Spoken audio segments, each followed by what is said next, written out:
तुम्हाला माहिती आहे का, माझ्या नवऱ्याने माझं लग्न त्याच्यासोबतच व्हावं ह्यासाठी खूप नवसं बोललेली आहेत आणि त्यातली 50% नवसं आम्ही पूर्ण केलेली आहेत आणि ज्या मोठे मोठे नवसं आहेत ना ती आम्ही मागं ठेवलं आहेत नंतर करावी म्हणून.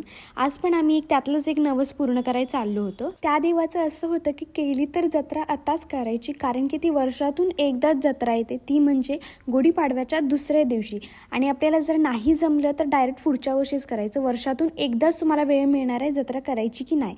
आणि ह्या नवसाला बोलून जवळपास 3 वर्ष होऊन गेली होती, म्हणून आम्हाला जास्त लेट पण करायचं नव्हतं. काहीही करून ह्या वर्षीच ही जत्रा पूर्ण करायचा असं आमचे विचार होते. पहिलं तर माझं होतं की मी नाही येत गावाला किंवा प्रवास नाही करत आहे, पण नंतर म्हटले की माझ्यासाठीच बोललेलं आहे तर मला जाणं गरजेचंच आहे. मग मी तयार झाले. नाही जाण्याचं कारण हेच आहे की मला गाडी जास्त सहन होत नाही. मग आमचं सगळं ठरल्यानंतर आम्ही सकाळी लवकर पण उठलो.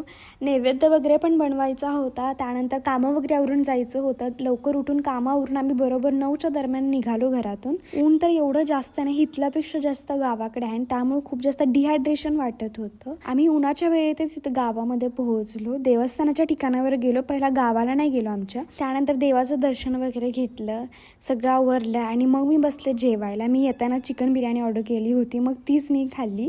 त्यानंतर ना सगळे तिथलं आवरून मग आम्ही आमच्या गावाकडे गेलो, म्हणजे आजी आजोबाकडे. तिकडे गेल्यानंतर त्यांच्याकडे थोडा वेळ थांबलो आणि मग पुन्हा कोल्हापूरला माघारी निघालो.